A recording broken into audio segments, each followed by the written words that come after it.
In Congo, more than 200 people are confirmed dead at a mine. There are still several people buried under the rubble. This is the connection between child labor in Africa and products many of us use every day. Blood minerals for the manufacturing of Apple products. Extracting cobalt, it's poisoned their environment, poisoned the rivers, poisoned all the land. They barely make enough money for food. There's no education, there's no hope. And everything is being guarded by commandos. We're trying to make sure that the public doesn't ever find this out.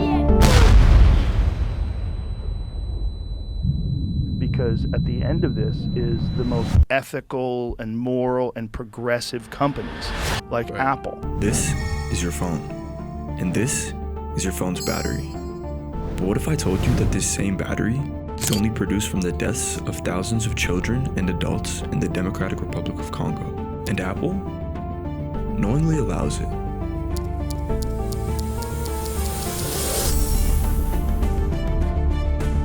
Let's have a look at this map. In the southernmost region of Congo, this is Lualaba. It is a province built on some of the most valuable land on earth. This is Shite. Shite works himself to the bone mining cobalt in a nearby mine with one goal: keep his son Lubo in school. Every morning, he leaves before dawn for the mine, and every night, he comes home with blistering hands and bleeding feet. He suffers, but it's fine, because Lubo is able to stay in school. But one day, a pit wall collapses in the mine, and Shite breaks his arm. As a result, he can no longer work to support the family. But Lubo said, "Don't worry, I will work." Shite refused, but Lubo went anyway. He left school to go to the mines.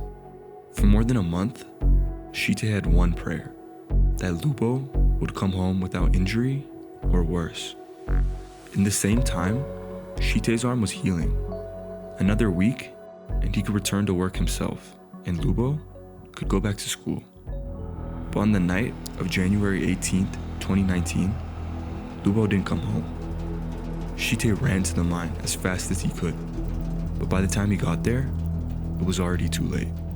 A mining tunnel had collapsed. There were no survivors. They managed to pull 17 bodies from the rubble.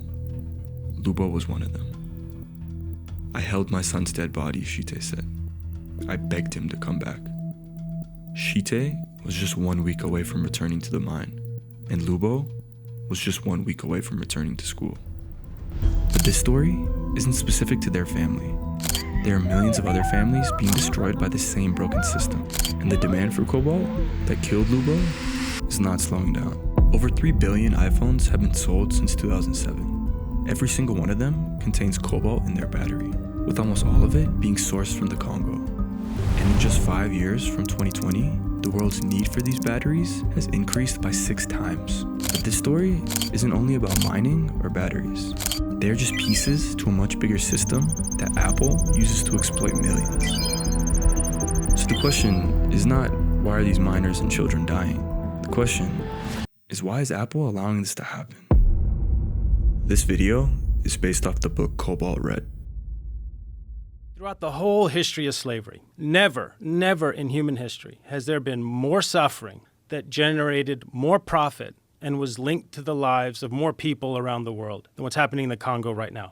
To understand how bad this system is and how truly problematic the demand for these batteries has become, we have to understand what Lubo died for and what Kara is referring to. This is cobalt. It's quite unremarkable to look at, but without it, our lives would become extremely difficult. It's a crucial material used in the production of rechargeable lithium-ion batteries, the same ones that go into your phone, computer, and electric car.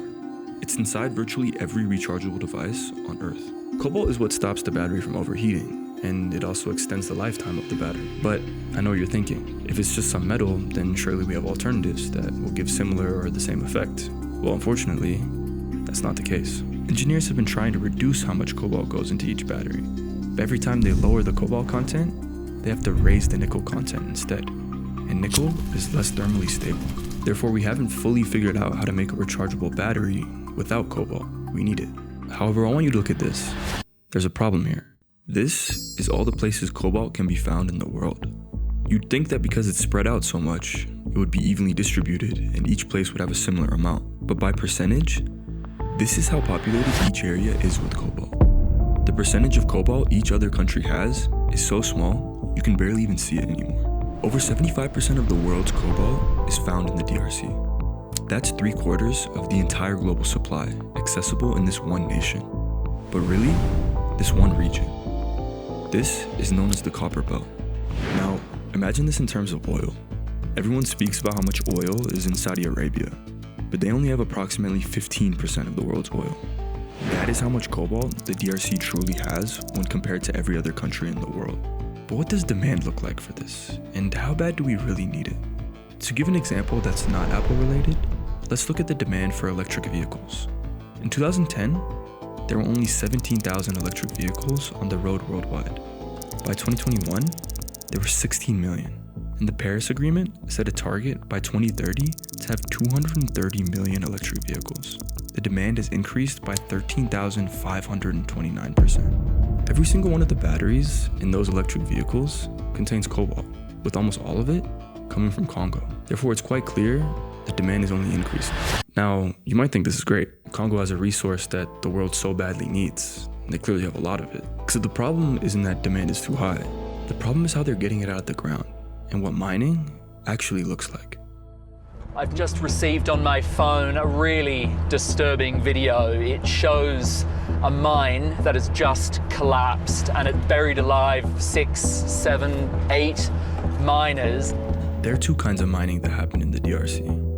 The first is industrial mining, large formal operations with machinery and safety infrastructure. This is what you'd expect for the mining to look like. And then there is artisanal mining, which can genuinely be somebody going in their backyard and digging with a small shovel. Think building a sandcastle at a beach with a small plastic shovel. That is essentially what some of these miners do, like Ikolo. Ikolo genuinely lives on top of cobalt. So the tunnel they dig is on his land, in his own backyard. Imagine your workplace, a place that regularly kills thousands through harsh working conditions, is underneath your own home. These artisanal miners are the focus group of this video. Artisanal miners are not employees of anyone. They don't make steady wages and for the most part are operating illegally. They dig and sell whatever they find that day to whoever is buying. Now this is incredibly dangerous as there are little if any safety measures installed, which is why there's a number that Apple would never want you to know. And that is that there's an estimated 150 to 200,000 artisanal miners, with approximately 20% of these being child workers. And reports say these numbers are almost certainly higher. Remember Shite and Lubo's story?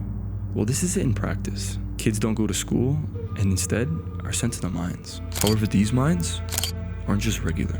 This is a regular mining tunnel.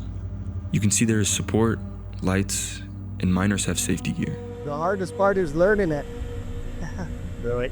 Yeah, I mean, other than that, like I said, it's muscle memory after that.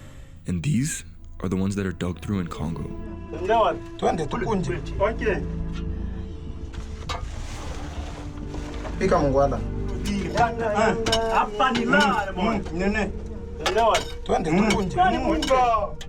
No support, little light, and almost always, artisanal miners don't have access to safety gear. The conditions are some of the worst in the world. Tunnels collapsing is no foreign occurrence, and when they do, bodies are almost never recovered. And if they are, parents and family members have to view crushed bodies being pulled from the rubble. Yosue, a miner in Congo, was once asked by a researcher to describe the conditions working in the mines. Yosue corrected him and said, "We do not work in mines. We work in our own graves." Congo has a national electrification rate of 9%, which is the percentage of a country's population that has access to electricity. This is a country sitting on the resource that powers the clean energy future, and only 9% of people in that country have electricity. Big tech companies profit billions, while they can't even keep their own lights on. This is not a coincidence. This is a system that has been broken and exploited. But we have to understand how they do this, and the mechanism they use to exploit individuals like Lubo and Shite.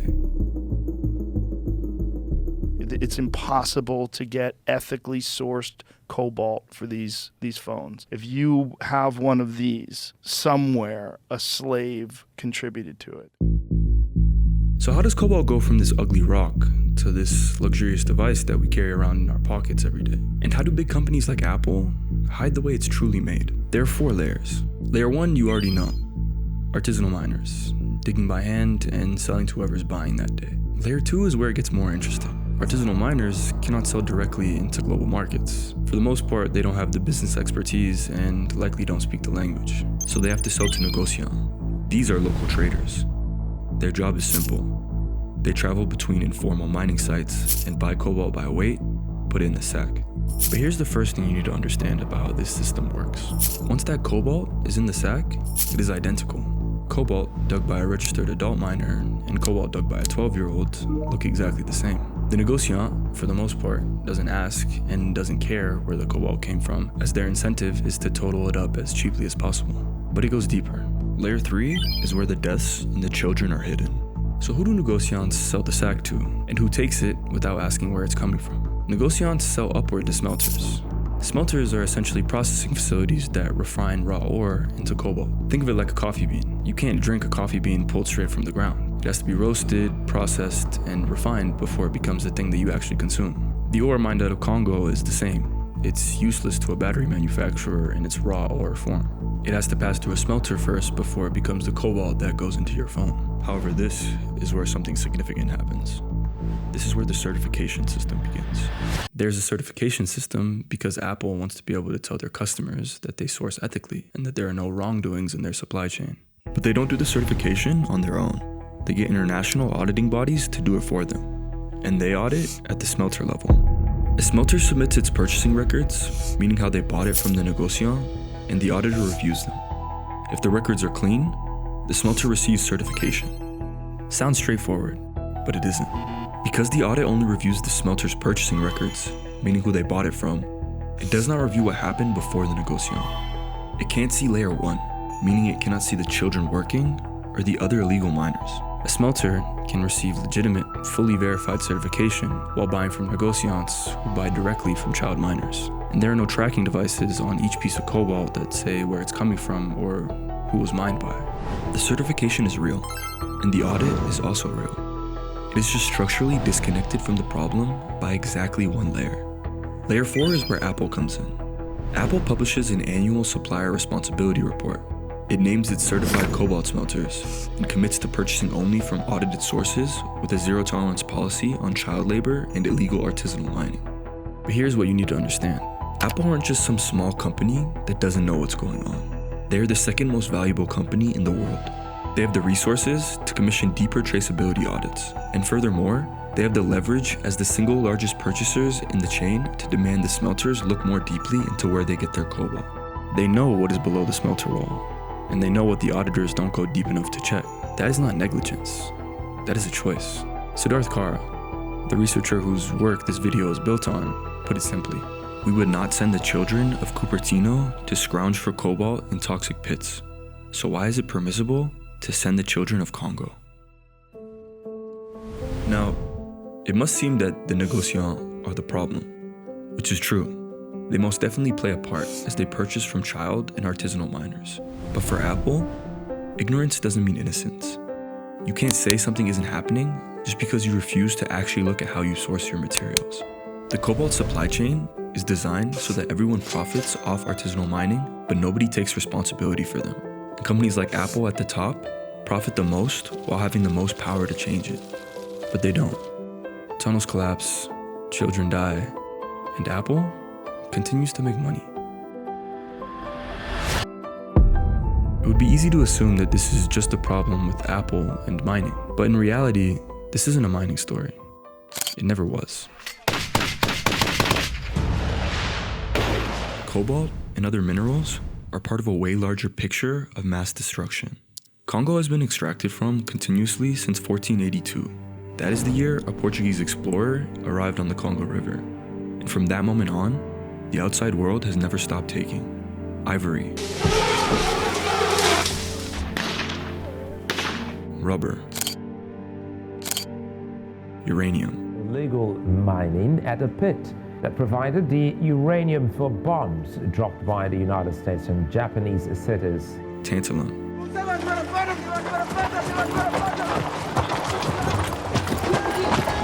and now cobalt.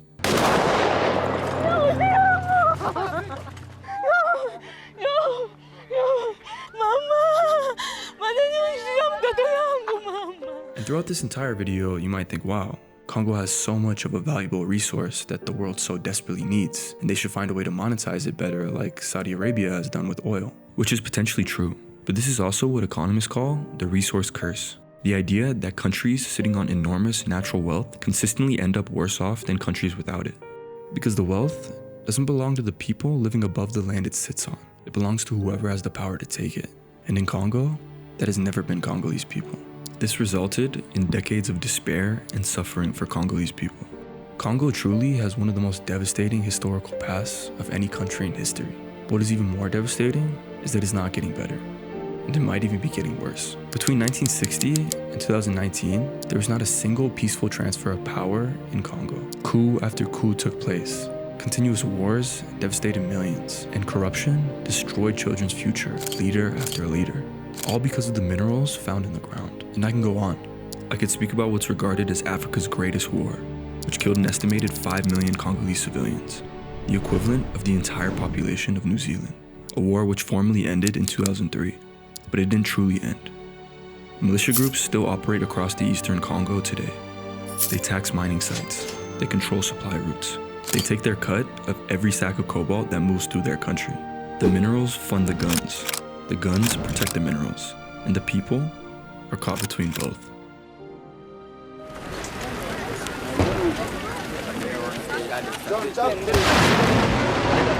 Aïe, aïe, aïe, aïe, faites vite, faites vite.